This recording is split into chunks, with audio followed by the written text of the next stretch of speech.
Behind me, there are several soldiers. I've counted about a dozen here. They are in uniform. They are toting machine guns.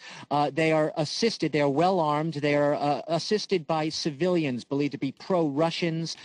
We do not know exactly who they are. It seems that they are a Russian military, but they don't have any identifiable insignia on their uniforms.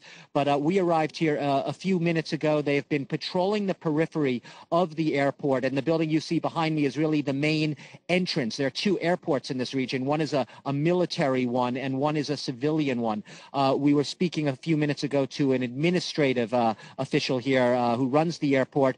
They seem confused as well as to exactly who these people are, what's going on, but they assured us that flights are operating normally. People shouldn't panic. The airport is open for business. At this point, this seems to be more a symbolic show of force by military forces believed to be Russian, believed because we haven't confirmed their identity. No one really has yet, but they are very much visible here. They're very much patrolling. They're keeping journalists and other civilians at bay.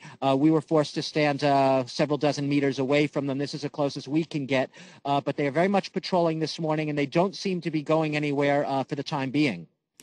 Now, Doug, as you say, I mean, the Interior Minister there has been talking about a provocation. It may indeed just be symbolic, but is this likely to tip us any closer to this possible confrontation that appears to be looming?